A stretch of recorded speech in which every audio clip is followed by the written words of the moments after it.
Shalom bimromav yaseh shalom. Pekudei has sometimes been called the accountant's parasha, because that's how it begins, with the audited accounts of the money and materials donated to the sanctuary. It's the Torah's way of teaching us the need for financial transparency.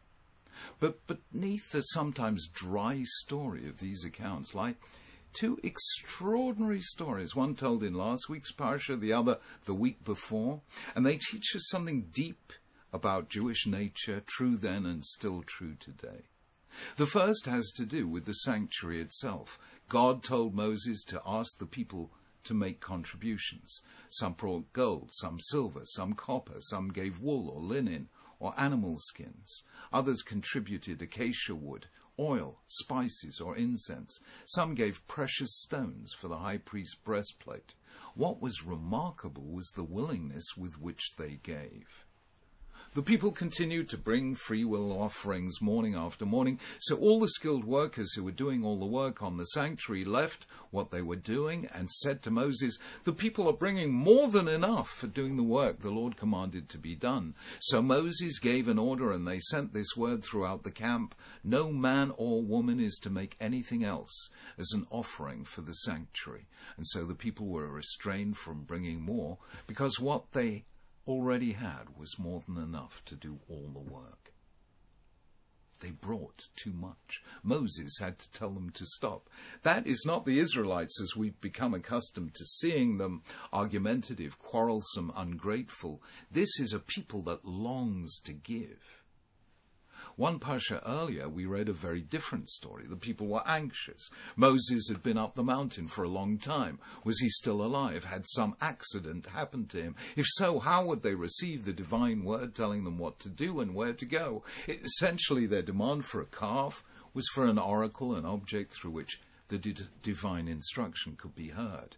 Aaron, according to the most favored explanation, realized that he couldn't stop the people by refusing their request, so he adopted a stalling maneuver. He did something with the intention of slowing them down, trusting that if the work could be delayed, Moses would reappear. This is what he said.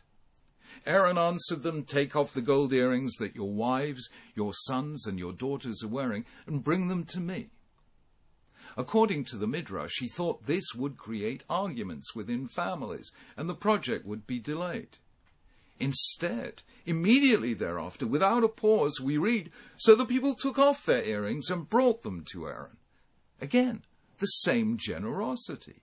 Now, these two projects could not be less alike. One, the tabernacle, was holy. The other, the golden calf, was close to being an idol. Building the tabernacle was a supreme mitzvah. Making the calf was a terrible sin. Yet their response was the same in both cases.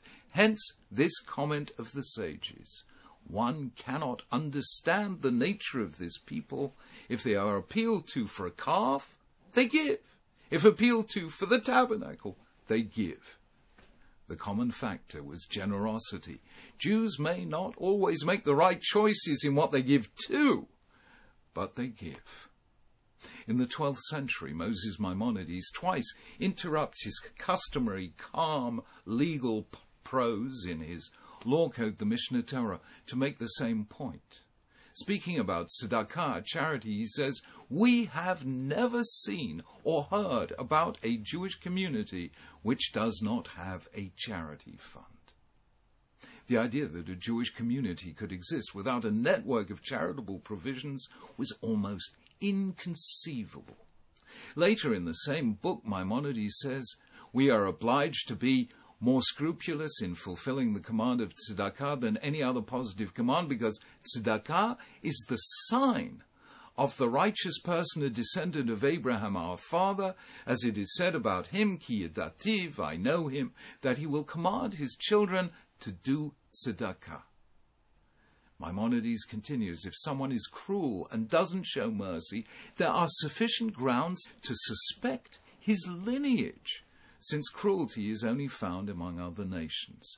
Whoever refuses to give to charity is called Belial, the same term that is applied to idol worshippers. What Maimonides is saying here is more than that Jews give charity. He's saying that a charitable disposition is written into Jewish genes, part of our inherited DNA. It's one of the signs of being a child of Abraham, so much so that if someone doesn't give to tzedakah, there are grounds to suspect his lineage. Whether this is nature or nurture or a bit of both, to be a Jew is to give. There is a fascinating feature of the geography of the land of Israel. It contains two seas, the Sea of Galilee and the Dead Sea. The Sea of Galilee is full of life. The Dead Sea, as its name implies, is not. Yet they are fed by the same river, the River Jordan. The difference is that the Sea of Galilee receives water at one end and gives water at the other. The Dead Sea receives but does not give. To receive, but not to give, is in Jewish geography, as well as Jewish psychology, simply not life. So it was in the time of Moses, so it is today. In virtually every country in which Jews live, their charitable giving is out of all proportion to their numbers. In Judaism, to live is to give. Shabbat Shalom.